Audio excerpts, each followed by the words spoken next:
Class जो होगी वो इलेक्ट्रोस्टैट्स के ऊपर होगी। कैपेसिटर वाला पार्ट जो होगा वो अगले क्लास में होगा, ठीक है। ये सिर्फ इलेक्ट्रोस्टैट्स के ऊपर है। सो इलेक्ट्रोस्टैट्स में जो जो टॉपिकें कवर हुई थी ये सारे वो टॉपिक्स हैं।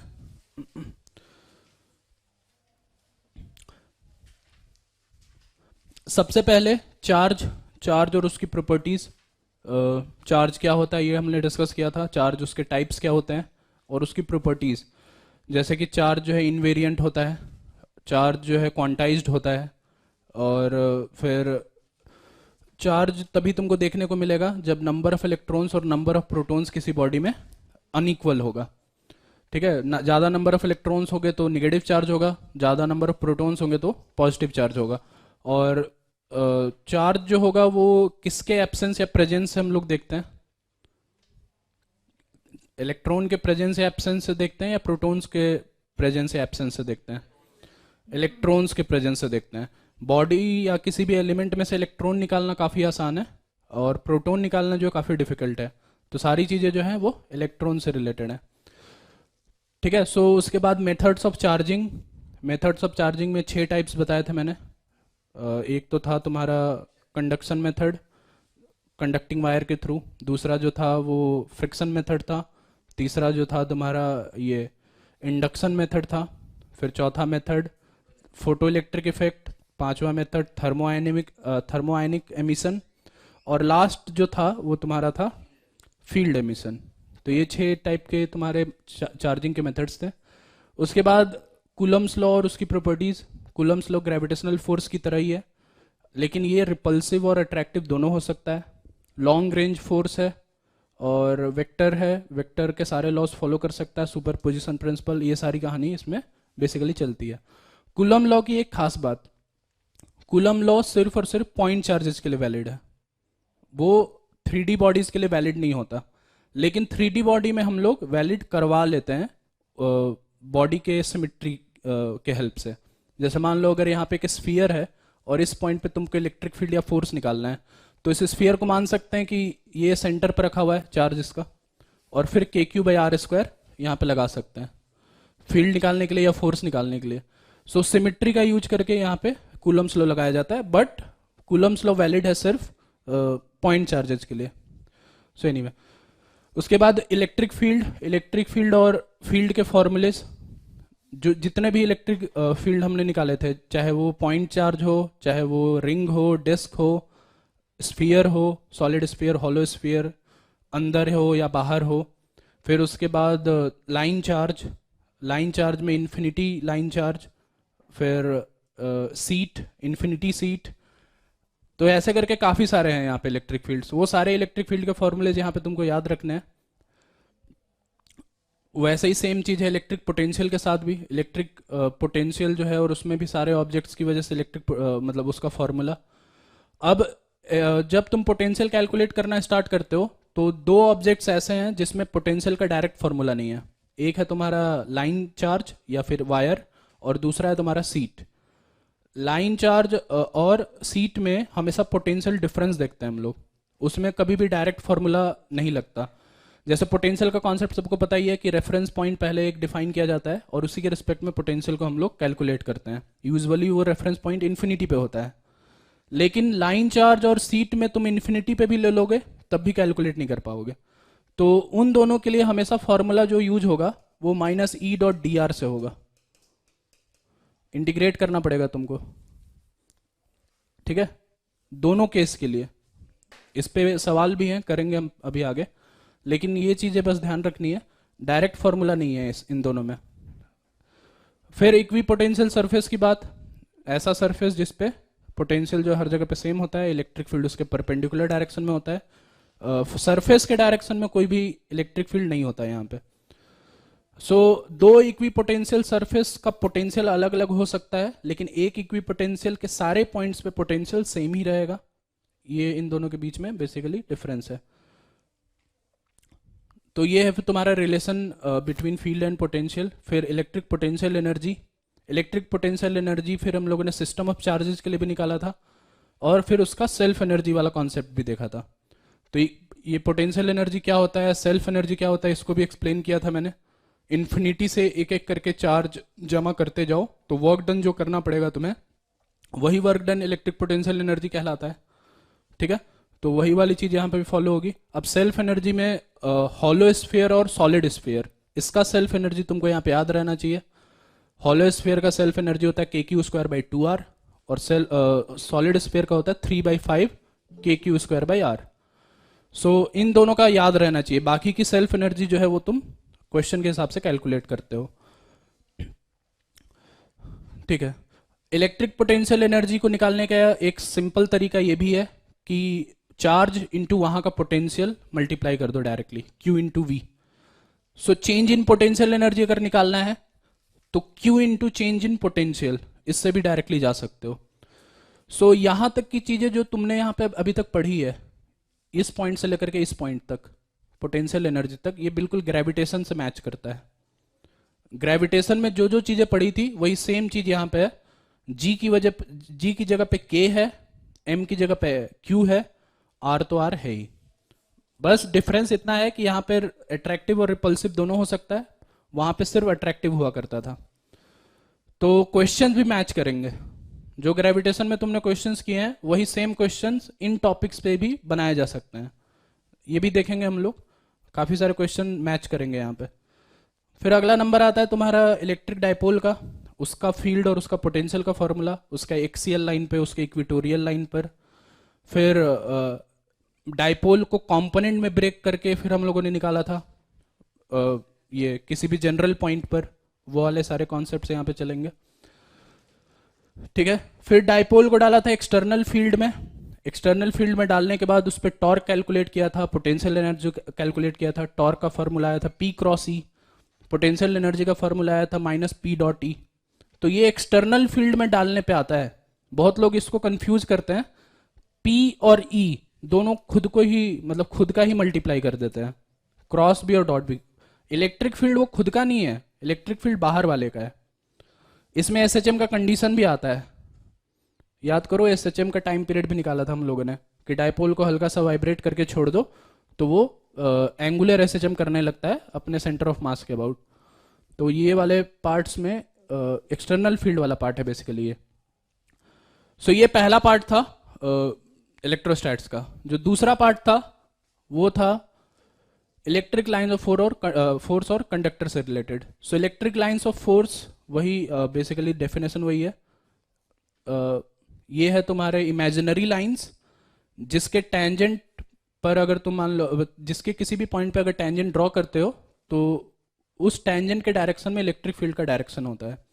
इसमें हमने 2-3 केसेस भी देखे थे कि अगर किसी चार्ज को इलेक्ट्रिक लाइन पे फोर्स ऑफ छोड़ोगे तो क्या वो इलेक्ट्रिक लाइंस ऑफ फोर्स को फॉलो करेगा। अगर मान लो ये इलेक्ट्रिक लाइन ऑफ फोर्स है, यहां पे मैंने चार्ज को छोड़ दिया इसी पॉइंट पे, तो इस चार्ज का मूवमेंट किधर होगा, इस लाइन ऑफ फोर्स पर कि कहीं और। तो इसके टेंजेंट पे होगा ये लाइन ऑफ फोर्स पे कभी भी नहीं चलेगा। लाइंस ऑफ फोर्स फील्ड का डायरेक्शन बताने के लिए है, मोशन बताने के लिए नहीं है। ठीक है, और दूसरा चीज प्रॉपर्टीज इसकी एक दो और देखी थी, जैसे 2 इलेक्ट्रिक लाइंस ऑफ फोर्स जो है क्रॉस नहीं कर सकता एक दूसरे को, एक पॉइंट पे 2 डायरेक्शन आ जाएगा जो कि पॉसिबल नहीं है। और इलेक्ट्रिक लाइंस ऑफ फोर्स सिर्फ पेन ऑन पेपर पे है, ये रियल लाइफ एग्जिस्टेंस नहीं है इसका।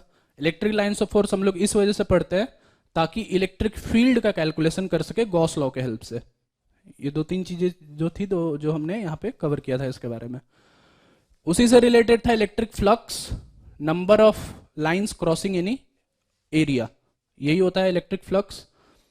और इलेक्ट्रिक फ्लक्स का फॉर्मूला होता है E.dA का इंटीग्रेशन, और इसी चीज को एक्सटेंड करके हमने इसको गॉस लॉ में लगाया था जहां पे E.dA का वैल्यू Q/ε आता था। सो Q/ε निकालते थे हम लोग सॉलिड एंगल के भी हेल्प से। अब सॉलिड एंगल का रिलेशन याद है, सॉलिड एंगल जो होता है वो 2π/1 cos थीटा के बराबर होता है, where theta is your 2D angle. जैसे मान लो यहाँ पे एक सरफेस एरिया है और ये एंगल जो है तुम्हारा थीटा है। चार्ज अगर तुम यहां पे रखोगे Q, तो इसकी वजह से जो इस पे सॉलिड एंगल बन रहा है वो है इतना, तो इस एंगल का यूज करके फिर तुम फ्लक्स कैलकुलेशन कर सकते हो। ठीक है, तो ये सॉलिड एंगल के बारे में था। ठीक है, आगे फिर कंडक्टर की बारी आती है, कंडक्टर और उसकी प्रॉपर्टीज। तो उसकी काफी सारी प्रॉपर्टीज यहाँ पे देखा था हमने। बेसिक प्रॉपर्टीज कि जैसे चार्ज को तुम कंडक्टर के ऊपर डालते हो तो अपने सरफेस पे चला जाता है, वो सबसे ज़्यादा स्टेबिलिटी उसकी वहीं पे होती है। फिर उसका सिल्डिंग की प्रॉपर्टीज, कैविटी करके कैसे सिल्डिंग इफेक्ट शो करता है वो। फिर इंडक्शन की प्रॉपर्टीज देखी थी हमने, कंडक्टर के अंदर अगर चार्ज रख दोगे तो कैसे इंडक्शन होता है इनर सरफेस पे और आउटर सरफेस पे। और फिर फील्ड और पोटेंशियल का कैलकुलेशन इस इंडक्शन के बाद। तो फील्ड और पोटेंशियल का कैलकुलेशन जो है होता है कंडक्टर में हमेशा इंडक्शन करने के बाद होता है, इंडक्शन करने से पहले नहीं। फॉर एग्जाम्पल, मान लो यहाँ पे एक स्फेरिकल सेल है और तुमने सेंटर पे एक चार्ज क्यू रख दिया। मैंने यहाँ पे तुमको कैलकुलेट करने के लिए बोला कि कैलकुलेट करो यहाँ पे फील्ड। अब यहाँ पे कैलकुलेशन डायरेक्ट नहीं होगा कभी भी, सबसे पहले इंड्यूस कराओगे माइनस क्यू और प्लस क्यू। अब इन तीनों की वजह से यहाँ पे तुम फील्ड कैलकुलेट करोगे, तीनों की वजह से यहाँ पे तुम पोटेंशियल कैलकुलेट करोगे। ये सबसे सिंपलेस्ट केस बताया है मैंने। ऐसी कैविटी करके मैं तुमसे कैलकुलेशन करवा सकता हूं। तो उन सभी केसेस में सबसे पहले इंडक्शन आना चाहिए। कंडक्टर दिख रहा है मतलब इंडक्शन आना चाहिए सबसे पहले, उसके बाद ही कोई कैलकुलेशन के लिए जाओगे तुम। और कंडक्टर की लास्ट प्रॉपर्टी वो एक इक्विपोटेंशियल सरफेस होता है, उसमें नेट फील्ड अंदर 0 के बराबर होता है। उसके सरफेस पे फील्ड हमेशा 0 के बराबर होता है, मतलब वॉल्यूम में उसका। आउटर सरफेस पे फील्ड की वैल्यू आती है हमेशा, जो कि मैं इधर अभी बताऊंगा तुमको। बट ये सारी है कंडक्टर की प्रॉपर्टीज और कंडक्टर का बेसिकली फीचर। फिर उसके बाद शेयरिंग ऑफ चार्जेस देखा था हमने। शेयरिंग ऑफ चार्जेस में ये देखा था कि दो कंडक्टर को अगर तुम एक वायर से ज्वाइन करोगे तो दोनों के बीच में चार्ज तब तक फ्लो होता रहेगा जब तक पोटेंशियल बराबर नहीं हो जाता। दोनों का पोटेंशियल बराबर हो जाएगा, चार्ज फ्लो रुक जाएगा वहां पे। So final potential should be same. तो इसमें यह गलती नहीं करना है कि फाइनल चार्ज बराबर कर दिया। बहुत बार गलती होता है ये जल्दी जल्दी में कि वायर जोड़ दिया तो चार्ज को आधा डिवाइड कर दिया। ठीक है, चार्ज नहीं डिवाइड होना है, पोटेंशियल फाइनल बराबर होना है। उसी से रिलेटेड अर्थिंग का बेसिकली एक कॉन्सेप्ट आया था। अर्थिंग में अर्थ का पोटेंशियल हम लोग 0 मान के चलते हैं बाय डिफॉल्ट। और जब किसी भी चीज को अर्थ से कनेक्ट किया जाता है तो उस वाले साइड का पोटेंशियल 0 के बराबर हो जाता है। जिस भी साइड को कनेक्ट करोगे वो वाला साइड 0 पोटेंशियल पे चला जाएगा। अब उसके बाद ऊपर से नीचे चार्ज फ्लो होगा या अर्थ से ऊपर चार्ज फ्लो होगा, वो तुमको पोटेंशियल डिफरेंस के हिसाब से देखना पड़ेगा। ठीक है, सो ये था अर्थिंग के बारे में। फिर अगला पोर्शन जो था वो था electric field due to conducting objects. तो इसमें हमने ये देखा था कि रिंग एक रिंग की तरह बिहेव करता है, चाहे वो इंसुलेटर हो चाहे वो कंडक्टर हो। लेकिन जो डिस्क है वो अगर एज नॉन कंडक्टिंग ऑब्जेक्ट है तब तो डिस्क की तरह बिहेव कर रहा है, लेकिन अगर वो कंडक्टिंग हो गया तो डिस्क एक रिंग की तरह बिहेव करने लगता है। हॉलो स्फीयर की तरह बिहेव करता है, लेकिन सॉलिड स्फीयर एक हॉलो स्फीयर की तरह बिहेव करने लगता है। सारे चार्ज जो है सरफेस पे चले जाते हैं। और वैसे ही सिलेंडर तो हम लोगों ने डिस्कस नहीं किया था। इसके अलावा और क्या था ऑब्जेक्ट? उसके अलावा था seat, infinity seat. Infinity seat जब इंसुलेटर होता है तो बीचों बीच एक ही एरिया ऑक्यूपाई करता है। जैसे ये तुम्हारा इन्फिनिटी सीट है अगर, तो अगर ये नॉन कंडक्टिंग फेज में है तो सारे चार्जेज यहां पे ऐसे स्टक है। लेकिन जैसे ही कंडक्टिंग फेज में आता है तो इधर वाला एरिया भी ऑक्यूपाई करता है और इधर वाला एरिया भी ऑक्यूपाई करता है। सिग्मा की वैल्यू इसकी बदल जाती है।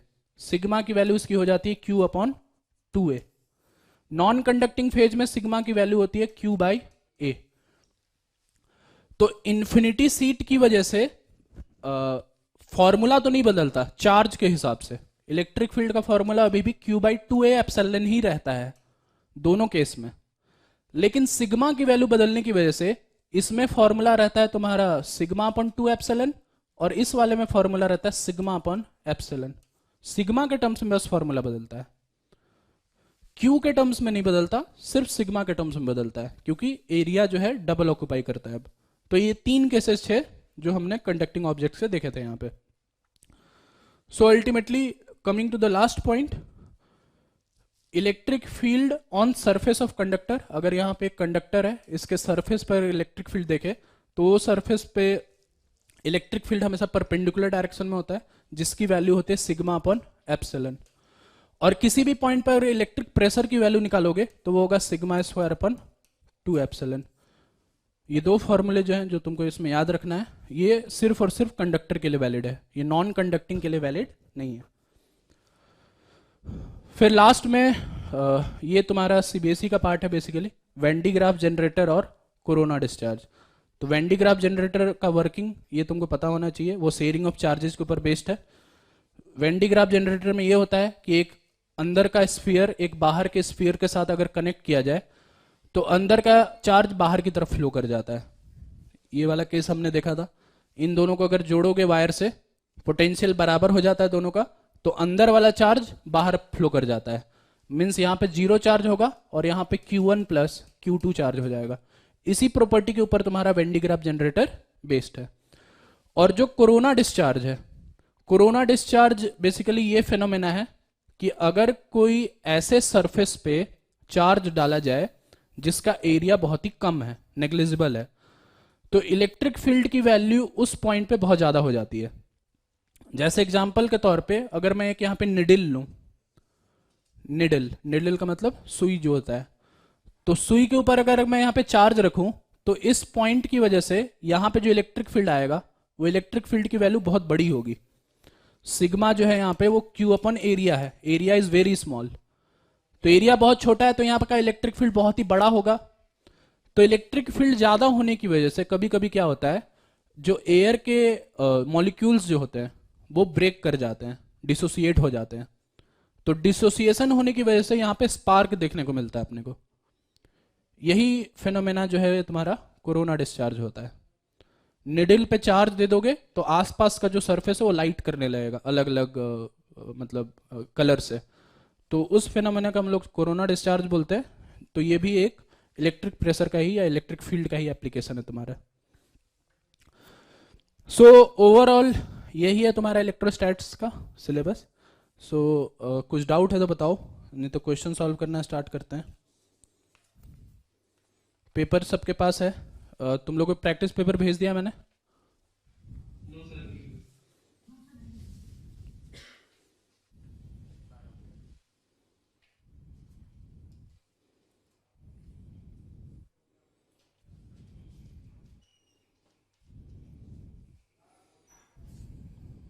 ठीक है, देखो भेज दिया मैंने।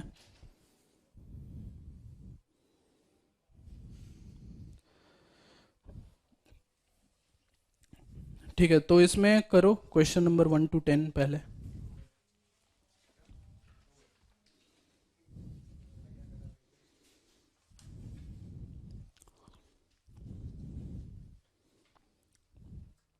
तो तुम आगे करो 11 to 20।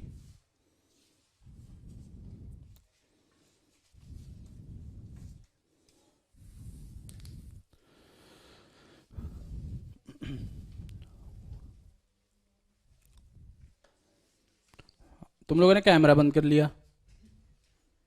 कैमरा खोलो।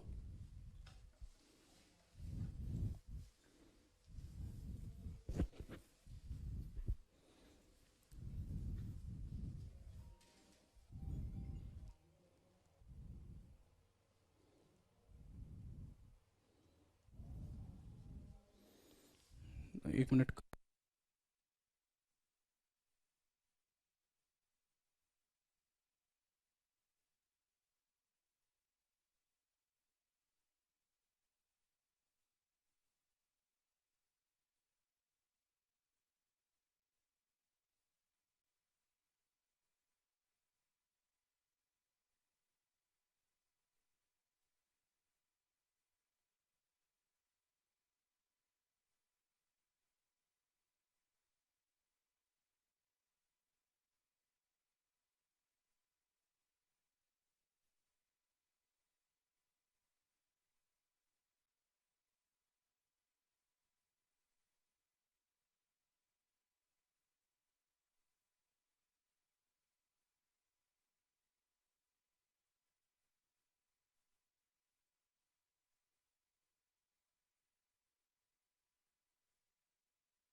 क्या सारे हो गए क्या?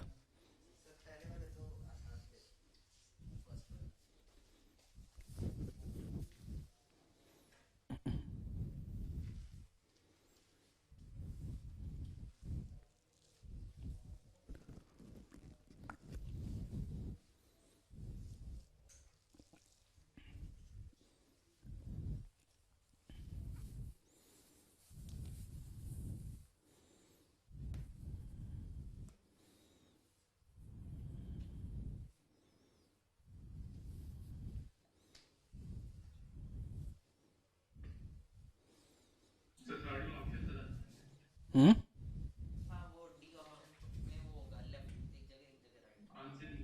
नहीं, D option none of these होगा। हम्म। थर्ड का डी चेंज नहीं हुआ है क्या? थर्ड का जो डी ऑप्शन है वो नन। काफी हाँ। वॉइस डिले हो रहा है काफी आपका। वॉच डी, अच्छा लैग हो रहा है। हाँ हाँ, तो थर्ड का जो ऑप्शन है वो नन ऑफ दीज है। डी ऑप्शन मतलब।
नेट की दिक्कत है।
किनका प्री बोर्ड हो गया?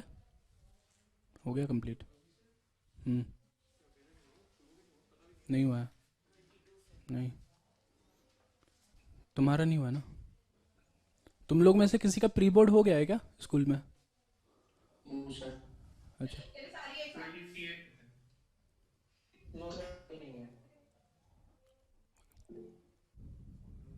कौन हंस रहा था?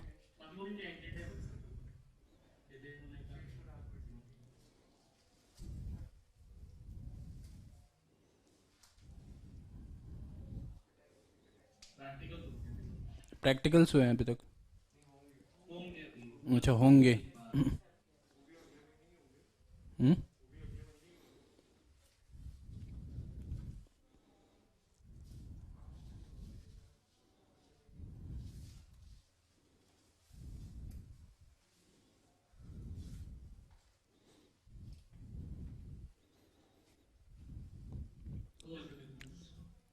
संडे को एक डाउट सेशन रखें।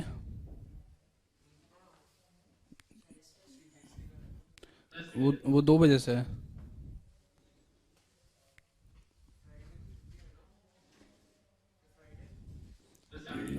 फ्राइडे मैं खाली नहीं हूँ फ्राइडे को।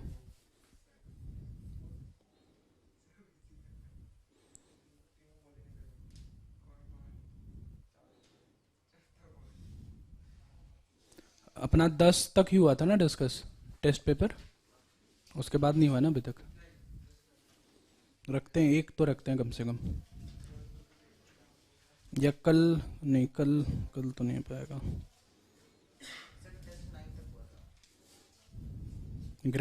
ग्रेविटेशन कहाँ तक था? 9 तक। तो संडे को रखते हैं एक, ठीक है। 2 घंटे का डिस्कशन रखेंगे। 12 से 2 डिस्कस करेंगे, फिर 2 से 5 जो होगा सीबीएसई की क्लास होगी। ऑफलाइन, हाँ ऑफलाइन आ जाओगे तो ज़्यादा अच्छा रहेगा। हाँ मतलब मैं गैप दे दूंगा उस समय, ठीक है।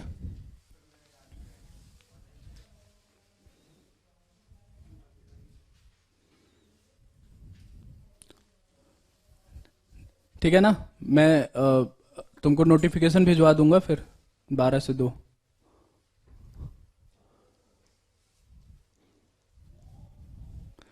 हाँ, एकलव्य वाले जो हैं वो तुम लोग का टेस्ट तो आज से स्टार्ट होगा ना मोस्ट प्रोबेबली। ये क्रैश कोर्स वाला थर्मोडायनेमिक्स का दिया था। हाँ तो तुम लोग मतलब उसको स्किप कर सकते हो क्योंकि उसमें पहले के पेपर्स का डिस्कशन होगा, ठीक है। हम्म।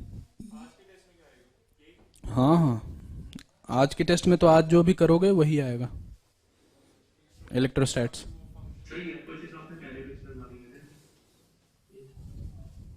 कौन से क्वेश्चंस? कौन से?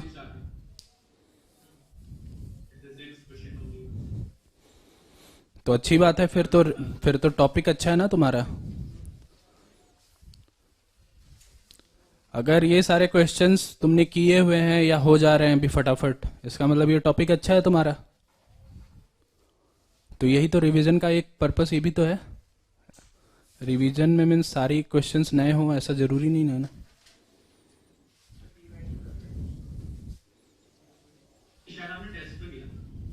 हम्म।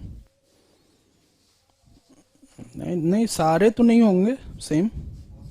बहुत सारे सेम होंगे लेकिन सारे तो नहीं होंगे। स्कूल में सब्जेक्टिव वाले भी? हाँ तो मतलब टॉपिक अच्छा है ना फिर।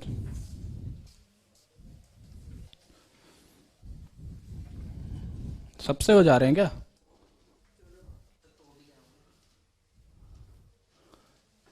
कोई कैमरा ऑन ही नहीं किया, पता ही नहीं है कौन है कौन नहीं है।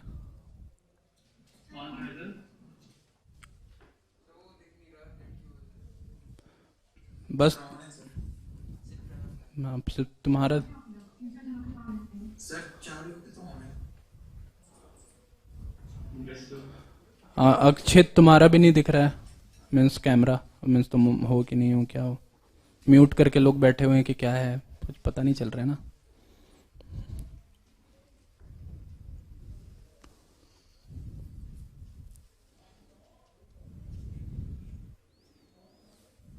हो गए क्या फर्स्ट 10 क्वेश्चंस? करे डिस्कस? तुषार कर लिया तुमने? नहीं सर, मैं कर रहा हूँ कहाँ तक पहुंचे? सर, अभी 5th तक। 5th तक? थोड़ा जल्दी जल्दी करो। जो सवाल नहीं हो रहा है उसमें बहुत ज़्यादा टाइम नहीं लगाना है, 2 मिनट बस। 2 मिनट में नहीं हुआ तो आगे बढ़ो बस छोड़ के।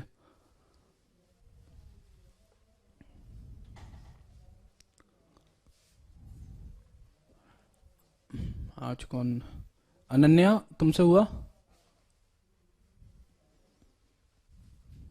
Yes sir. सारे क्वेश्चंस हो गए अटेम्प्ट? सर थोड़े बचे हैं। कितने थोड़े?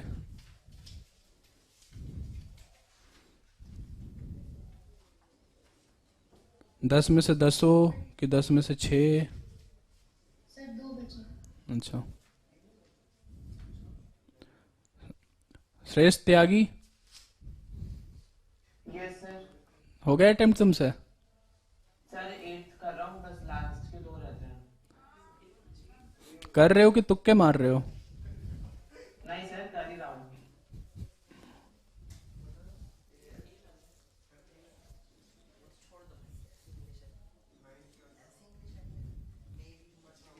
और कौन है?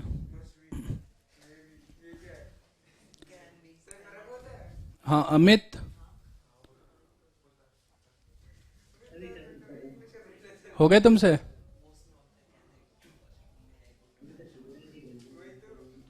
क्या बोल रहे? आवाज नहीं आ रहा तुम्हारा ठीक से।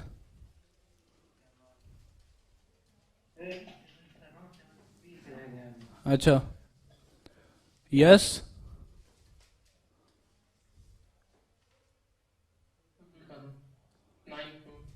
अच्छा, अक्षित 8। 2 मिनट है बस, 2 मिनट में जल्दी करो सब कोई।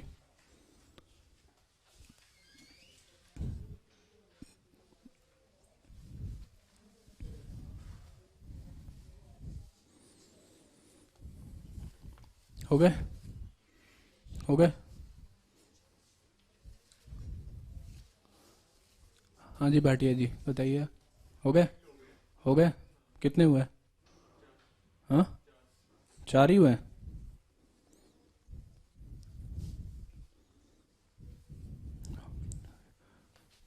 हाँ सशक्त, चलो पहली बार सही नाम है तुम्हारा। ये कंट्रोवर्सी जो है बहुत टाइम से चल रही थी।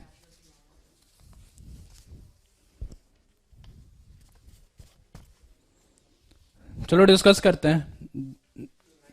क्वेश्चन नंबर 1, बताओ भाई, सबसे हो गया ये? मैथ्स में पढ़ा होगा ना तुमने। मैथ्स का कॉन्सेप्ट है ये। एक चीज को अगर 2 पार्ट्स में डिवाइड कर रहे हो और मैक्सिमम आउटपुट चाहिए तो दोनों बराबर होना चाहिए। सीरीज एंड सीक्वेंस में आया होगा कहीं ना कहीं। हाँ, मीन मीडियन वाले जहां पे वो कैलकुलेट करवाता है। कहीं तो आया होगा। हाँ, मीन डिफ्रेंशिएट करके भी निकाल सकते हो। एक को x मान लो, एक को 20 - x मान लो, इसको डिफ्रेंशिएट कर दो तो x 2x = 20 आ जाएगा। वैसे भी कर सकते हो, नहीं तो ये होता है ना प्रोडक्ट और सम वाला जो कॉन्सेप्ट है, am is greater than gm या gm is greater than m, क्या होता है वो जो भी है। हाँ, तो उस वाले से भी ये आ जाता है।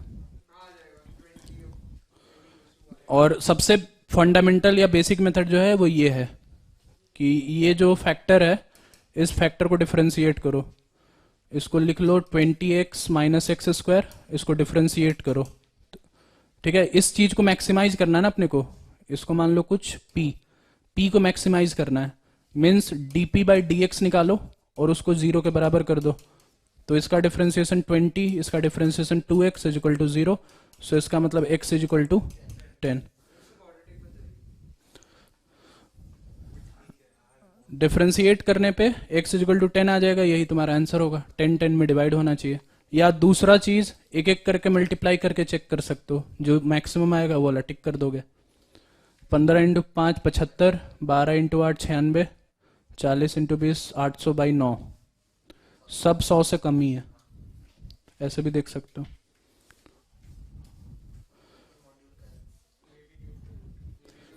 क्वेश्चन नंबर 2 हो गया। ये मॉड्यूल का क्वेश्चन है, यस सर। किया होगा तो ये आया होगा कभी ना कभी। बताना है कि हो गया। हो गया। एक एक वो कर लो और positive negative hit and trial करते रहो, तो तुमको दिखेगा कि वन को न्यूट्रल ही होना पड़ेगा और कोई ऑप्शन नहीं। उसमें इंडक्शन होगा। इंडक्शन एक में अट्रैक्शन करवाएगा और एक में रिपल्सन करवाएगा। ठीक है। क्वेश्चन नंबर 3, ये जो है डी ऑप्शन, ये जो डी ऑप्शन है ये नन ऑफ दीज है। ये बताना है। सही वाला इक्वेशन। हाँ देखो, दोनों का मैग्नीट्यूड बराबर है, एक प्लस है एक माइनस है, तो बीच में अगर मैं पॉइंट लेता हूं कोई भी, तो इसकी वजह से फील्ड इधर रिपल्सिव प्लस क्यू की वजह से, और निगेटिव वाले की वजह से अट्रैक्टिव, मतलब इसका डायरेक्शन भी इधर ही। तो क्या इन दोनों का एडिशन कभी जीरो होगा? सेम ही डायरेक्शन में, तो जीरो नहीं होगा। अब मान लो पॉइंट यहां पे ले लो लेफ्ट साइड में, तो दोनों का मैग्नीट्यूड सेम है, इसकी वजह से रिपल्सिव आएगा और इसकी वजह से अट्रैक्टिव आएगा, लेकिन जो आर का फैक्टर है वो दोनों के लिए अलग अलग है। तो क्या वो दोनों कभी बराबर हो सकते हैं? एक के क्यू बाई आर स्क्वायर है रिपल्सिव, और एक के Q by A plus R square है। मैग्नीट्यूड सेम है ना दोनों का, तो क्या वो कभी जीरो होगा? राइट साइड ले लोगे तो क्या ये कभी जीरो होगा? क्यू सेम है और आर डिफरेंट है, कभी हो ही नहीं सकता बराबर। अगर ये दोनों चार्ज अलग अलग होते तब तुम जज कर पाते कि लेफ्ट में आता है या राइट में आता। सेम चार्ज है, मैग्नीट्यूड है, मतलब तब नहीं हो सकता। इस वजह से करेक्ट ऑप्शन डी होगा। मॉड्यूल में जो क्वेश्चन था वो उसमें चार्ज अलग अलग था, एक प्लस क्यू था, एक -3Q या -2Q था। हाँ, यह जो भी था अलग चार्ज था बेसिकली मैग्नीट्यूड, तो उसमें आ जाता है तुम्हारा कैलकुलेट करने पे। इसमें नहीं आएगा क्योंकि दोनों बराबर है। तो ये क्वेश्चन नंबर 3। क्वेश्चन नंबर 4 हो गया। ये इस पॉइंट पे चार्ज A है और इस पॉइंट पे चार्ज B है। A के जस्ट बगल में इंफिनिटी है वैल्यू, और पॉजिटिव भी है, ये पॉजिटिव है ना ये, और इंफिनिटी है वैल्यू। तो क्या इसको पॉजिटिव होना पड़ेगा? Plus Q. क्वेश्चन में देखो बोल रखा है ना कि E is taken positive if it is along the line joining from A to B। Positive है और उधर ही है, रिपल्सिव है, तो इसका मतलब ये है कि ये वाला पॉइंट जो पॉजिटिव होना पड़ेगा। इस रीजन में ये वाला चार्ज डोमिनेट करेगा और ये वाला चार्ज होगा डोमिनेट नहीं करेगा। तो अगर पॉजिटिव है, इंफिनिटी है, तो इसको भी पॉजिटिव ही होना पड़ेगा। समझ में आया? अब बी को देखो, बी के लेफ्ट साइड में भी फील्ड पॉजिटिव है और इंफिनिटी है, तो बी के लेफ्ट साइड में यहां वाला चार्ज डोमिनेट कर रहा है और ये भी पॉजिटिव है फील्ड। इसका मतलब ये है कि इसकी वजह से इधर ही डायरेक्शन है फील्ड का, बी के लेफ्ट में इधर ही डायरेक्शन है, तो बी कैसा हुआ फिर? नेगेटिव हो गया, अट्रैक्ट कर रहा है ना यहां पे। बी के लेफ्ट में इधर के डायरेक्शन में फील्ड है, तो बी को निगेटिव होना पड़ेगा ना, तभी इधर फील्ड आएगा। रिपल्सिव होता तो उधर चला जाता, रिपल्सिव होता तो उधर चला जाता ना। इस वजह से ए पॉजिटिव है और बी निगेटिव है। यही तुम्हारा आंसर है, A is positive, B is negative. बीच वाले में क्या हो रहा है वो देखने की जरूरत नहीं है, मिनिमा आ रहा है कि मैक्सिमा आ रहा है कि क्या आ रहा है, वो सब देखने की जरूरत नहीं है। ठीक है, जो क्वेश्चन में बस पूछा गया बस वो निकालो। समझ में आया या नहीं आया? ये भी मॉड्यूल में आया था कभी, मॉड्यूल में या टेस्ट में कभी तो आया था ये क्वेश्चन। ठीक है, नेक्स्ट ये वाला हो गया।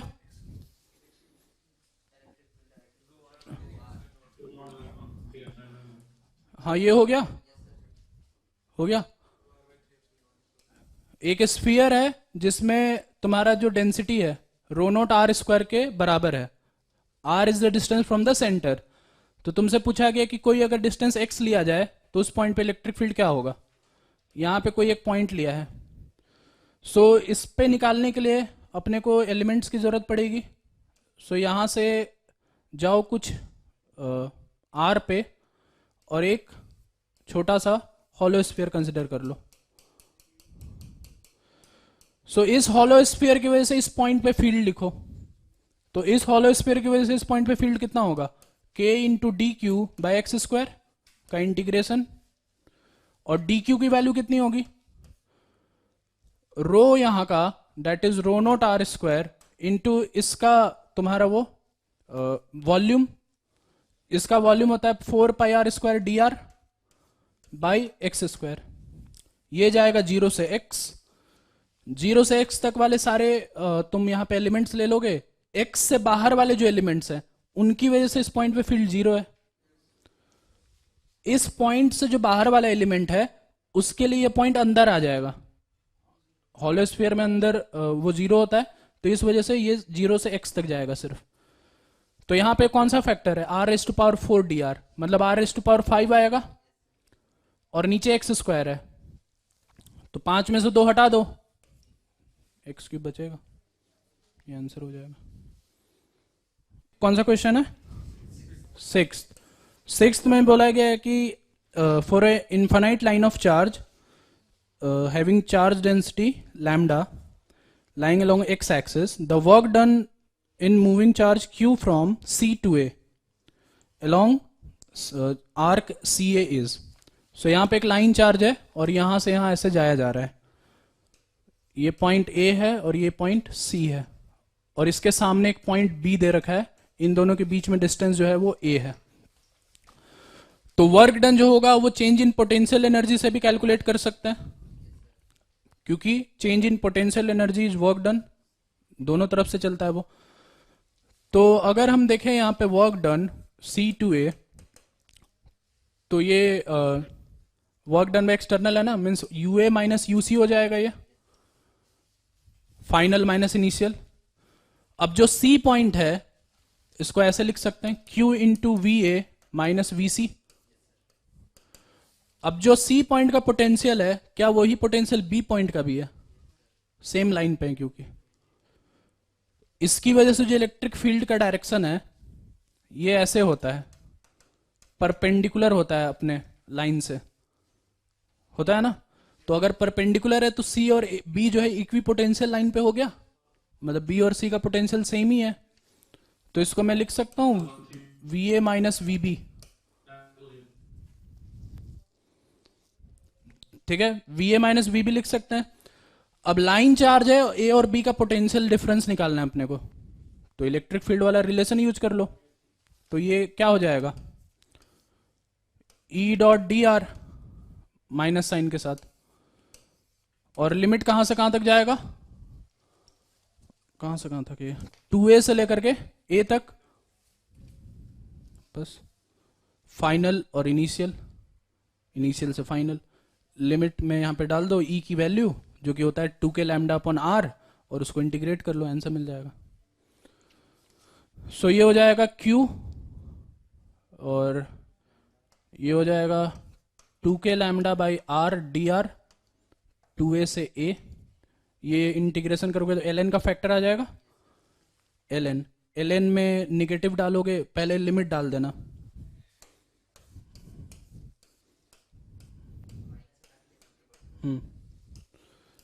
तो ये हो जाएगा minus Q 2k lambda ln A by 2A, इस माइनस को अंदर भेज दो, तो ये हो जाएगा 2k लैम्डा Q ln 2, ये उल्टा हो जाएगा, माइनस अंदर भेजोगे तो। ऑप्शन मैच हुआ। अच्छा, k को 4 पाई एप्सिलन लिखा हुआ है, तो ये हो जाएगा 1 by 2 pi epsilon lambda Q ln 2, half को अंदर भेज दो, यहां से उठा के अंदर भेजो, √2 हो जाएगा। ये ऑप्शन कौन सा मैच करेगा, ये ऑप्शन मैच कर जाएगा, ठीक है। सो लाइन चार्ज जब भी होगा और इन्फिनिटी सीट जब भी होगा तो ऐसे ही पोटेंशियल डिफरेंस कैलकुलेट होगा फील्ड से, डायरेक्ट फॉर्मूला नहीं है यहाँ पे, ठीक है। तो ये हो गया question number 6। Question number 7, question number 7,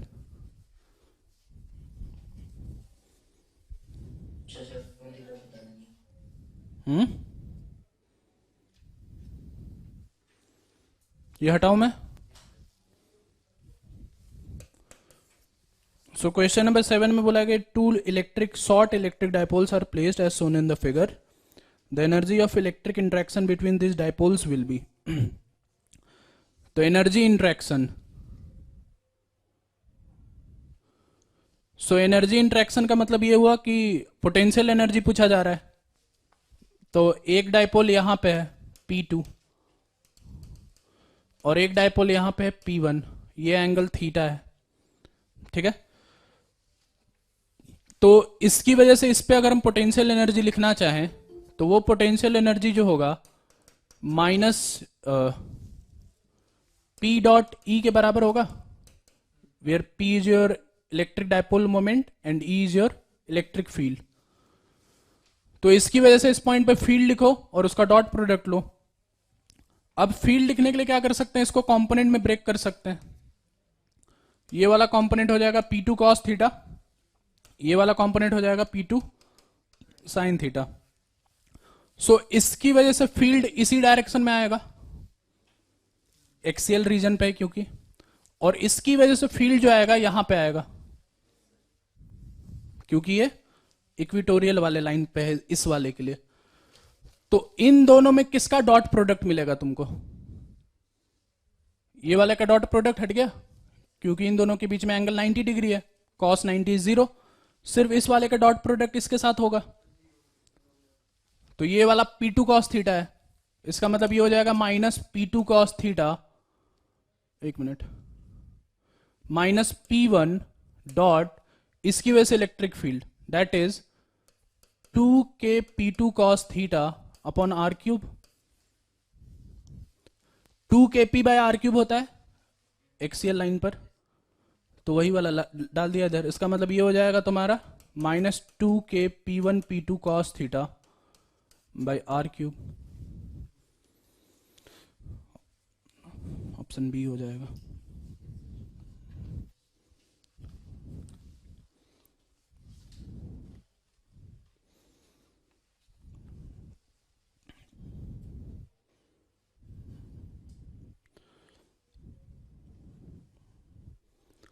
ये हो गया question number 7। Next question number 8 हो गया। क्यूब के अंदर है, एक फेस नहीं है, तो क्यू बाय एप्सिलॉन में से क्यू बाय 6 एप्सिलॉन हटा दो, 5q बाय 6 एप्सिलॉन आंसर आ जाएगा, ठीक है। ये हो गया question number 8। Next question number 9।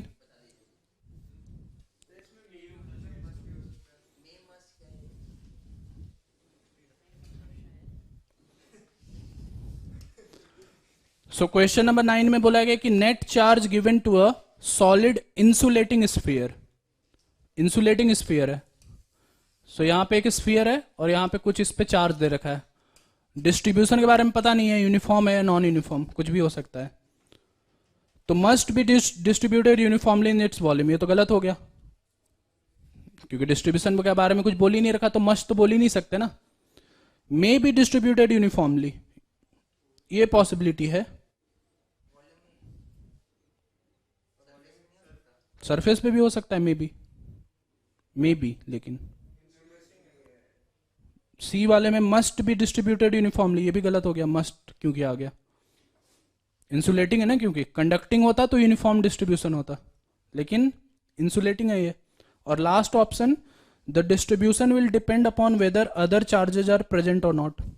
Other charges होगा तब तो इंडक्शन होगा, तो इंडक्शन की वजह से डिस्ट्रीब्यूशन बदलेगा, ठीक है मान लिया, लेकिन इसके खुद की वजह से भी तो डिस्ट्रीब्यूशन डिपेंड करता है ना। तो बाहर वाले चार्ज पे 100% डिपेंडेंसी नहीं है, खुद के डिस्ट्रीब्यूशन के ऊपर भी डिपेंडेंसी कि तुम कैसे डाल रहे हो। मान लो यहां पे तुमने 2 क्लस्टर डाल दिया, तो ये क्लस्टर जो है ये बाहर वाले पे डिपेंड थोड़ी ना कर रहा है, ये तो तुमने चार्ज कैसे डाला है इस पे डिपेंड कर रहा है। इस वजह से डी भी एक पार्शियली सही ऑप्शन है, 100% करेक्ट ऑप्शन नहीं है। सो बेस्ट ऑप्शन जो है इन सब में वो बी है, तब भी बी मार्क करता क्योंकि सब में मस्ट और विल का कंडीशन है। मस्ट, विश, विल, ये सब जो है ये 100% करेक्ट चीजों के लिए यूज होता है। Can, may be, could be, ये सब पॉसिबिलिटी दिखाती है। 13 वाला हो गया? मेरे को तो नहीं लगता कि हुआ है ये। यस सो 13 में ये बोला गया कि two small equally charged conducting identical conducting balls are suspended from long threads from the same point. The charges and the masses are such that they are in equilibrium. The distance between them is a. One of the ball is discharged now. After some time, both balls come to the rest in equilibrium. What will be the distance b between the balls when equilibrium is restored? तो सबसे पहले ये बोला गया है कि एक ही point से दो बॉल्स कैसे लटकाया गया है और इक्विलिब्रियम में ये डिस्टेंस दोनों के बीच में a है. a की वैल्यू दे रखी है तुम्हें.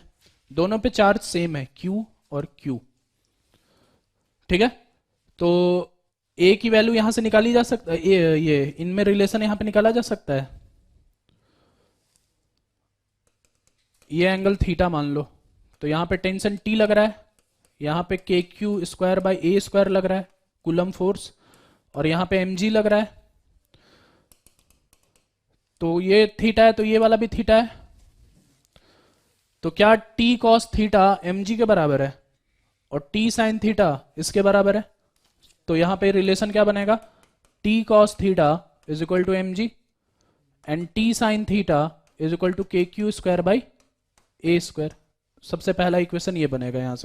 यहां से दोनों को डिवाइड कर दोगे, tan थीटा की वैल्यू आ जाएगी. अब L बहुत बड़ा है तो tan थीटा और थीटा दोनों बराबर ही होंगे. तो tan थीटा की वैल्यू डायरेक्ट डाल भी सकते हैं, कोई दिक्कत नहीं है. अप्रोक्सीमेशन लेने की जरूरत नहीं है, ऐसे भी डाल सकते हैं. तो tan थीटा जो होगा वो परपेंडिकुलर अपन बेस होगा. परपेंडिकुलर a/2 और बेस को हम लोग लेंथ के बराबर ही ले सकते हैं क्योंकि साइज बहुत बड़ा है. सो दोनों को डिवाइड करो. So tan theta is equal to KQ square by A square into mg, और tan थीटा की वैल्यू है a/2l. ये सबसे पहला इक्वेशन यहां से तुमको मिलेगा. ठीक है, अब बोला क्या गया दूसरे केस में कि एक को डिस्चार्ज कर दिया, एक को डिस्चार्ज कर दिया और फिर नया इक्विलिब्रियम बन रहा है. तो इस प्रोसेस में क्या हुआ? डिस्चार्ज करने से लेकर के नया इक्विलिब्रियम आने तक क्या हो रहा है? ये जैसे ही डिस्चार्ज होगा तो इसकी वजह से इसमें इंडक्शन होगा, इधर माइनस और इधर प्लस. तो ये दोनों अट्रैक्ट होकर के मिडिल पॉइंट पे आ जाएगा.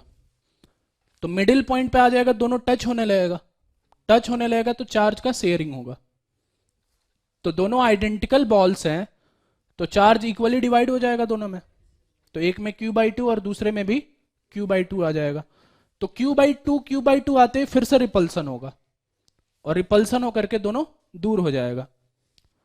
तो पहले इक्विलिब्रियम से लेकर के दूसरे इक्विलिब्रियम के बीच में ये प्रोसेस हो रहा है कि ये दोनों सबसे पहले पास आकर के टच होगा, चार्ज इक्वली डिवाइड होगा क्योंकि आइडेंटिकल बॉल्स है, और फिर ये वापस से सेपरेट हो जाएगा. तो जो डिस्टेंस A था अब वो नया डिस्टेंस B हो जाएगा. तो इसके रिस्पेक्ट में जो दूसरा वाला रिलेशन बनेगा, क्या मैं उसको बोल सकता हूं वो KQ square by 4 by B square mg is equal to b/2l हो जाएगा. जैसा ये था बिल्कुल वैसा ही ये Q की जगह पे Q/2 रख दिया, A की जगह पे B, A की जगह पे B.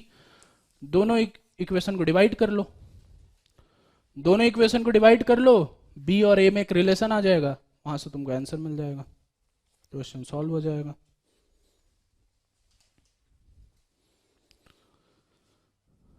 सो ये है क्वेश्चन नंबर 13. समझ में आया? तो ये तुम्हारा जेई लेवल में था, ये जेई लेवल एक्सरसाइज में इंटीजर टाइप्स में.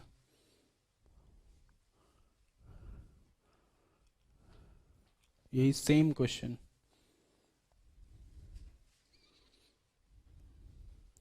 Next question number 14.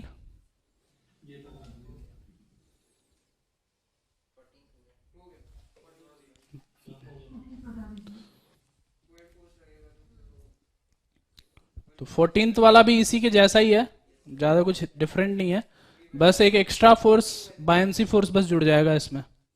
चलो बता देता हूं मैं, इसको हटा रहा हूं ना इसको. So question number 14. Two identical sphere of same mass and specific gravity 2.4 have different charges q and minus 3q. They are suspended from two strings of same length L fixed to point at same horizontal level but distance L from each other. ठीक है? Now when the entire setup is transferred inside a liquid, it is observed that the inclination of each string in equilibrium remains unchanged. Then the dielectric constant. तो पहले case में क्या हो रहा है, एक चार्ज यहां पे है Q और एक चार्ज है यहां पे -3Q, और दोनों के बीच में डिस्टेंस जो है वो है L, जिनके बीच में ये लटकाया गया है. तो ये दोनों अट्रैक्ट होंगे तो ये यहां से यहां पे आएगा, ये यहां से यहां पे आएगा. सो यहां पे कुछ एंगल बनेगा थीटा, और यहां पे दोनों का मास सेम है और दोनों का मास सेम है, दोनों पे सेम फोर्स है, तो ये एंगल भी थीटा ही होगा. बताओ ये समझ में आया? ये दोनों थीटा ही क्यों हो रहा है अलग अलग चार्ज होने के बाद भी? mg और mg दोनों का सेम है वर्टिकल लाइन पर, और हॉरिजॉन्टल लाइन पर दोनों का कूलम फोर्स सेम है, कूलम फोर्स भी सेम है, और उन दोनों के रिजल्टेंट के डायरेक्शन में तुम्हारा टेंशन होता है, तो टेंशन को भी सेम ही होना पड़ेगा. टेंशन को भी सेम ही होना पड़ेगा ना, √mg² प्लस कूलम फोर्स का स्क्वायर. तो थीटा और थीटा भी सेम ही हो गया दोनों के लिए. जब सारी चीजें सेम है तो थीटा भी सेम हो जाएगा. तो पहले केस में ये हो रहा है. सो थीटा की वैल्यू निकाल लोगे यहां से, t cos theta is equal to mg, t sin theta is equal to ये कहानी, ये तुम्हारा हो जाएगा. सो दूसरे केस में क्या हो रहा है, अब इसी सेटअप को लिक्विड के अंदर डाला जा रहा है. तो जब लिक्विड के अंदर डाला जा रहा है तो बोला जा रहा है कि इंक्लिनेशन चेंज नहीं हो रहा है. इंक्लिनेशन चेंज नहीं हो रहा है मतलब ये अभी भी थीटा है और ये अभी भी थीटा है. तो फोर्सेस तो अभी भी वही है, mg यहां पे कूलम फोर्स, अब साथ में यहां पे एक बायंसी फोर्स जुड़ जाएगा. बायंसी फोर्स क्या होगा, ρLVg.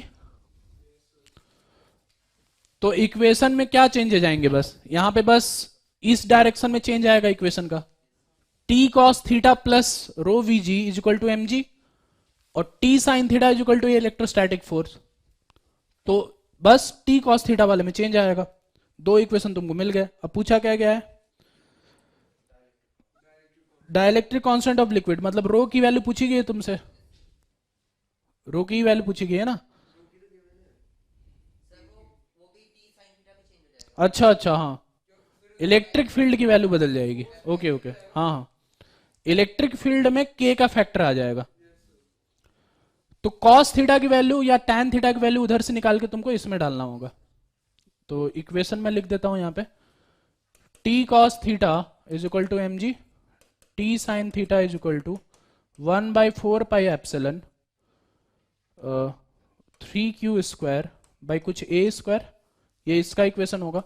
इसका इक्वेशन क्या बनेगा, वो बनेगा t cos theta plus ρLVg is equal to mg और t sin theta is equal to 1/k4 pi epsilon. हाँ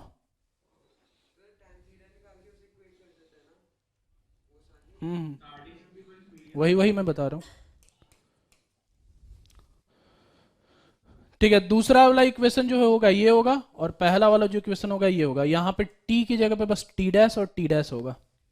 अब क्या कर सकते हो, यहां पे tan थीटा निकालो और ρLVg को यहां पे इधर ले जाओ और यहां पे tan थीटा निकालो और दोनों tan थीटा को इक्वेट कर दो. ठीक है, तो वेरिएबल सिर्फ k होगा, बाकी सब गिवन है, k की वैल्यू आ जाएगी. क्या पूछ रहे हो?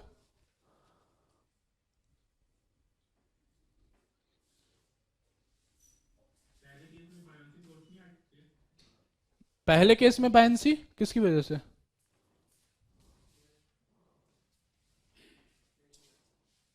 एयर की वजह से. एयर की वजह से बायंसी कितना होता है, नेग्लिजिबल. ऊपर जितना प्रेशर उतना ही प्रेशर नीचे भी है. Pressure difference force is buoyancy force, तो बायंसी फोर्स इज 0. PATM और PATM है ना ऊपर नीचे दोनों। ये हो जाएगा क्वेश्चन नंबर 14। क्या चीज? जरूरत नहीं पड़ेगा। Rho of air is negligible. Density of air कितना होता है? एक मीटर क्यूब में अगर तुम मोल्स ऑफ गैस निकालोगे कितने मोल्स आएंगे? Negligible moles. डेंसिटी नेग्लिजिबल होता है।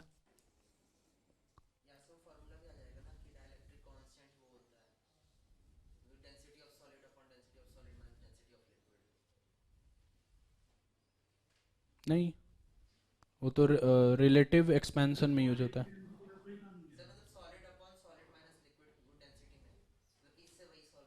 अच्छा, सॉल्व करके आए, हाँ ठीक है, वो अलग बात है, लेकिन ऐसा कोई डायरेक्ट फॉर्मूला तो नहीं है ना।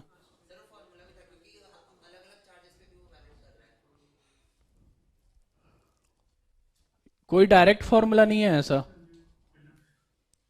क्या चीज?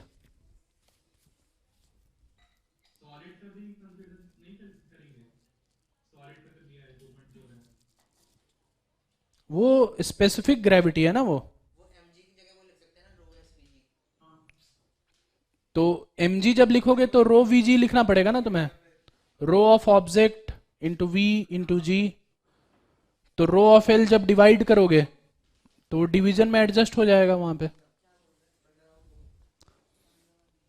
ठीक है, नेक्स्ट क्वेश्चन नंबर 15।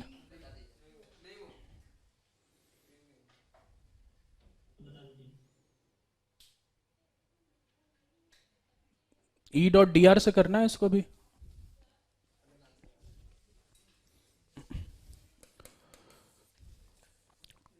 सो 15 में बोला गया कि दो यहाँ पे इंफिनिटी वायर्स हैं और दोनों का लैम्डा दिया हुआ है और दोनों 2 सेंटीमीटर अपार्ट है। The work done against electrostatic force per unit length in bringing them closer by 1 centimetre is x by 100। तो df बाई dl तुमको पता है ना, इसमें वो कांस्टेंट होता है। df बाई dl क्या होता है इसमें? 2k, नहीं, अच्छा वो करंट में आता है, इसमें नहीं आएगा, इसमें नहीं आएगा, इसमें नहीं आएगा। हाँ, अच्छा एक काम करते हैं ना, ये 2 सेंटीमीटर पे है ना, यहां से इसको 1 सेंटीमीटर पे लेके आना है।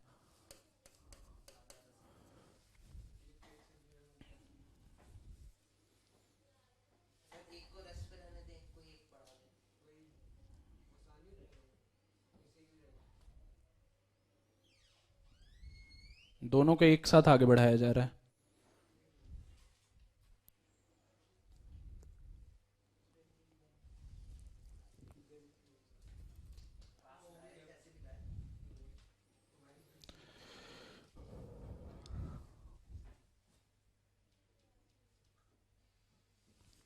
अच्छा, अपने को वेलोसिटी तो दे नहीं रखा ना कि वेलोसिटी से लाया जा रहा है, धीरे धीरे लाया जा रहा है, ये बोला जा रहा है।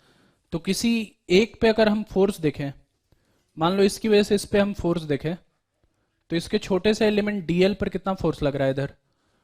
2k lambda by R into dl, इतना फोर्स लग रहा है।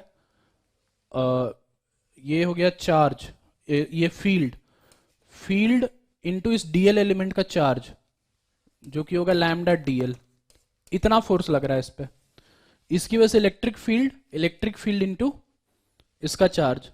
ठीक है, सो ये यहां से जब यहां आएगा, धीरे धीरे आ रहा है, ठीक है, तो अगर धीरे धीरे आ रहा है, इसकी वेलोसिटी 0 है, तो रिलेटिव कॉन्सेप्ट लगा सकते हैं। रिलेटिव कॉन्सेप्ट लगा सकते हैं। रिलेटिव कॉन्सेप्ट लगा करके जो एक्सटर्नल फोर्स लग रहा है यहां पे, वो इसके बराबर कर सकते हैं। सो वर्क डन आएगा integral 2k lambda by R lambda dl into D R, 2 से लेकर के 1 तक। फोर्स इंटू डिस्प्लेसमेंट, dl को नीचे ले आओ, सो वर्क डन पर यूनिट लेंथ ये हो जाएगा 2k lambda into lambda into ln 1। अच्छा, ये जो है ये सेंटीमीटर में है। अच्छा, तो उससे फर्क नहीं पड़ेगा। हाँ, ln 1/2 मतलब ln 2 हो जाएगा। ये ln 2 हो जाएगा। वैल्यूज पुट कर दो लैम्डा 2 की, ln 2 की।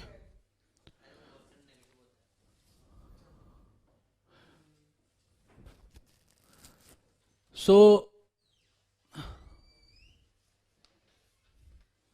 ठीक तो है। यहां पे वैल्यूज पुट कर दो, ln 2 की वैल्यू 0.693 डाल दो,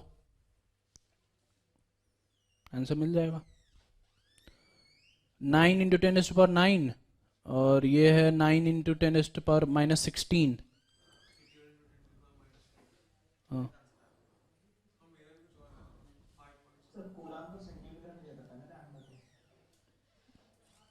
अच्छा, लैम्डा की वैल्यू सेंटीमीटर में, हाँ इसको मीटर में कन्वर्ट करना होगा, तब तुम्हारा मैच कर जाएगा। मीटर में करोगे तो 2 जीरोज कम हो जाएंगे। -6 12, 9 और 12 -3, -3 और ये हो जाएगा तुम्हारा 2 के आसपास आंसर आना चाहिए। 0.693 इंटू 2 कितना है? 11, हाँ 65। 65 इंटू 2 12 के आसपास आना चाहिए कुछ। हम्म,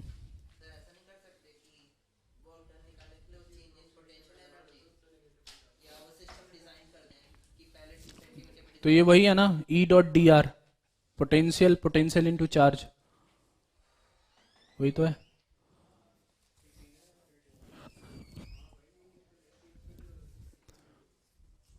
नो, अच्छा 9 का भी फैक्टर है ना यहाँ पे। 9 इंटू 9 81, 81 इंटू 2 इंटू 0.693, चारों को मल्टीप्लाई करो, कितना आएगा?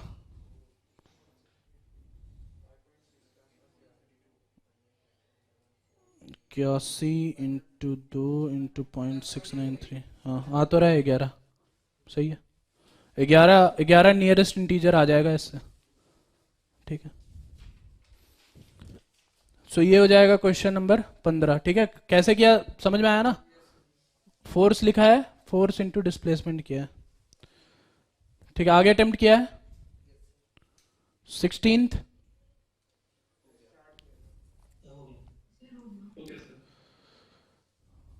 ठीक है 16th।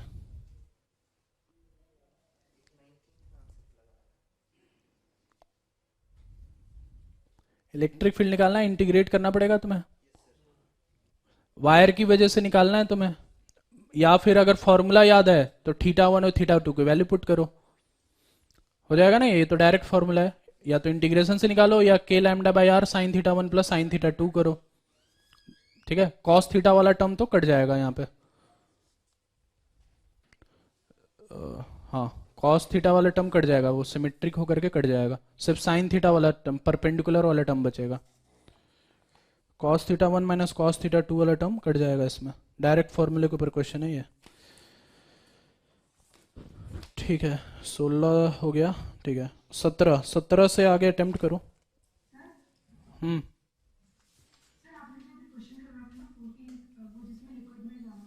हम्म,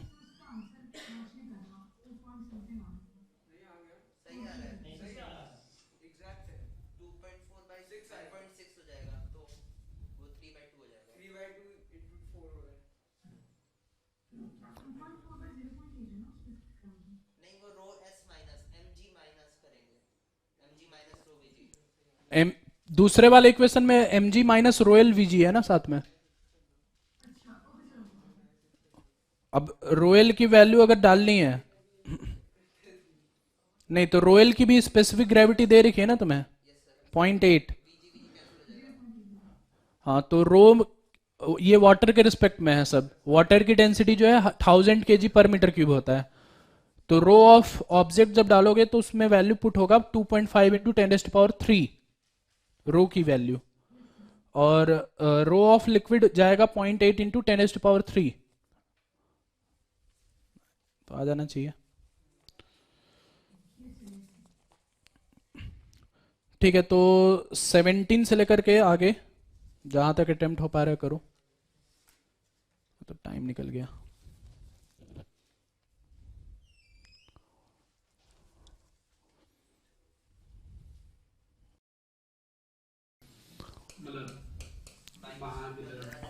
पहले ये सेल है और एक चार्ज है।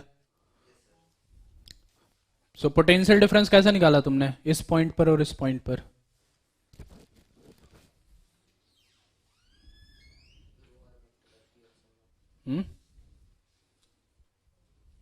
कैसे?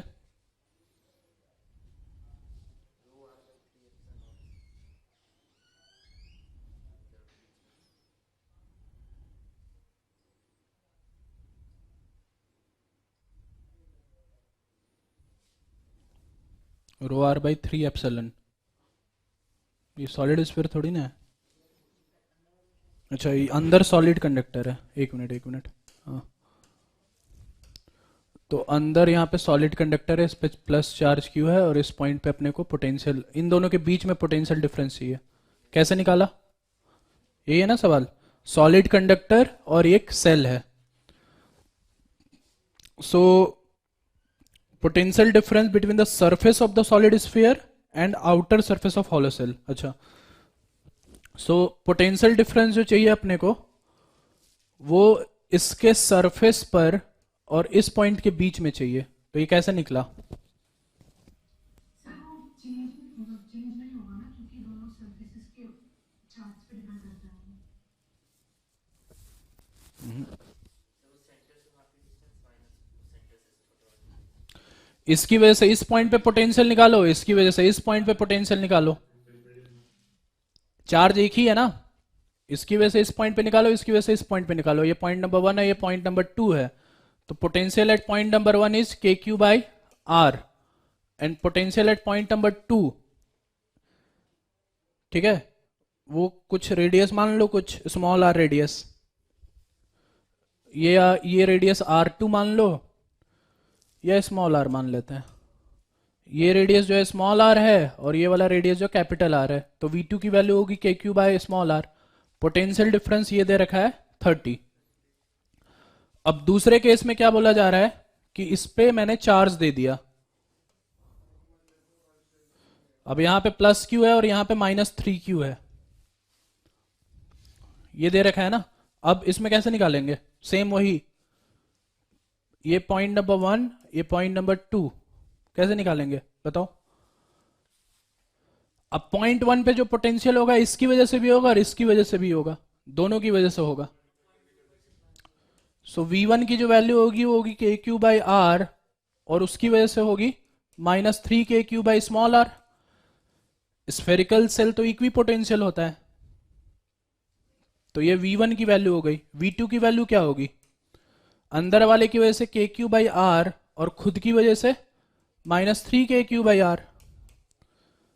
अब इन दोनों को माइनस करोगे तो इन्हीं दोनों के बराबर नहीं हो गया, ये और ये कट गया।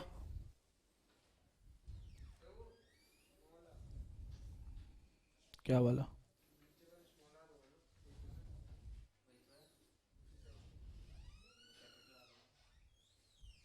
अच्छा हाँ, ये स्मॉल आर होगा, तो ये स्मॉल आर होगा। 2 पे निकाल रहा हूं ना मैं। तो दिस माइनस दिस और दिस माइनस दिस, क्या ये दोनों बराबर नहीं लगते हैं? ये और ये वो फैक्टर कट रहा है ना ये। इस वजह से potential difference is same 30 volts. अब बताओ, ऐसे सवाल क्लास में हुए थे ना, इसकी वजह से उस पे, उसकी वजह से भी उस पे, दोनों इस टाइप के सवाल हुए हैं। वही वाला सवाल है ये। अब यहां पे तुम सोचोगे कि इंडक्शन करा देते हैं, तो इंडक्शन करा दोगे तो ये -Q इधर -2Q आ जाएगा, लेकिन इस पे फॉर्मूले पे कुछ फर्क थोड़ी ना पड़ेगा। इससे कुछ फॉर्मूले पे फर्क पड़ेगा क्या? तो फॉर्मूले पे कुछ भी फर्क नहीं पड़ेगा, ठीक है। ठीक है, तो ये हो गया क्वेश्चन नंबर 17। क्वेश्चन नंबर 18, ये क्वेश्चन नंबर 18 और ये जो पहले एक क्वेश्चन किया था, दोनों सेम नहीं है। E.dr इसमें निकालना है तुम्हें। क्वेश्चन नंबर 18 कर लोगे? R पे जाकर के एक सेल मान लो, तो उस सेल की वजह से सरफेस कहां पे निकालना है potential, potential difference between A and B निकालना है। तो वहां से वहां तक इंटीग्रेट कर देना ई डॉट डी आर करके।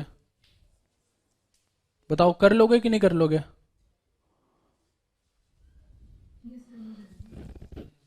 मेरे को बता ही देता हूं मैं।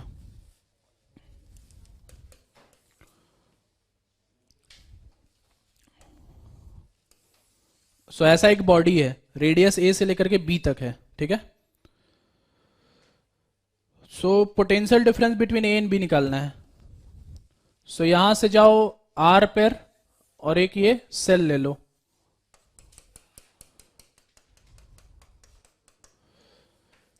सो इस सेल की वजह से जो भी फील्ड आ रहा है उसको यहां से लेकर के यहां तक के पोटेंशियल डिफरेंस में अपने को बताना है कि क्या होगा। तो इस सेल की वजह से अंदर जो फील्ड है वो तो जीरो है, अंदर फील्ड जीरो है ना, फील्ड सिर्फ बाहर बाहर पे है।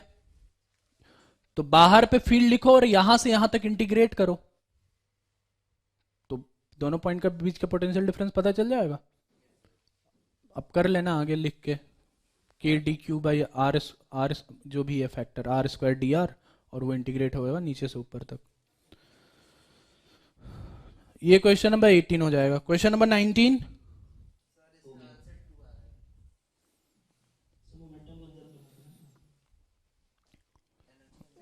एनर्जी कंजर्व होगा, मोमेंटम कहां से, फोर्स लग रहा है ना, इंपल्सिव फोर्स की बात थोड़ी ना हो रही है यहां पे।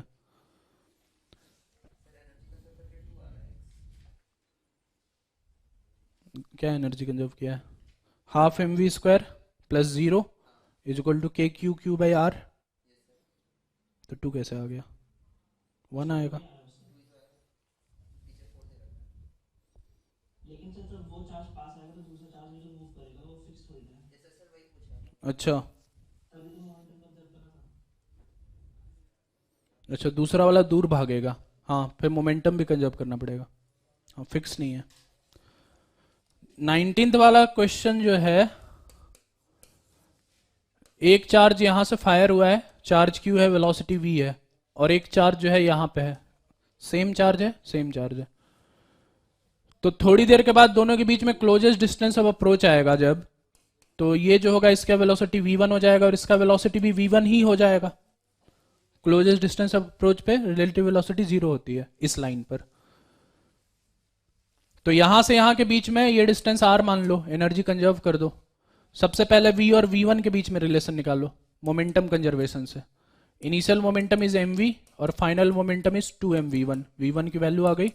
और बाद में एनर्जी कंजर्व करो, initial energy half M V square, potential energy 0, final energy जो है वो half M V one square into 2 है plus K Q square by are है। v1 की वैल्यू ऊपर से नीचे डालो, r की वैल्यू मिल जाएगी, वैल्यू पुट कर दो इसमें। ये क्वेश्चन नंबर है 19। क्वेश्चन नंबर 20, सर्कल की एनर्जी पता करना है। Half M V square plus K Q Q by R, और एम वी स्क्वायर की वैल्यू कहां से आएगी, सेंट्रीपिटल फोर्स इक्वेट कर देंगे, K Q by R square is equal to M V square by R से, बस दोनों को ऐड कर देना, हो जाएगा ना। ये मॉडर्न फिजिक्स में डेरिवेशन भी बताया था इसका, कैसे ये एनर्जी आता है, टोटल एनर्जी, काइनेटिक एनर्जी और वो एनर्जी पोटेंशियल एनर्जी। सो ये क्वेश्चन नंबर 20 हो जाएगा। चलो टाइम हो गया है, मेरी क्लास है अगली। सो इसके आगे जो है 2 क्वेश्चंस अच्छे हैं इसके आगे, एक है क्वेश्चन नंबर 21 और एक है क्वेश्चन नंबर 24। 21 और 24 थोड़े अच्छे प्रॉब्लम है, नहीं होगा तो मेरे को भेज देना, मैं तुमको इसका सॉल्यूशन बता दूंगा, बट थोड़े नए टाइप के प्रॉब्लम है ये।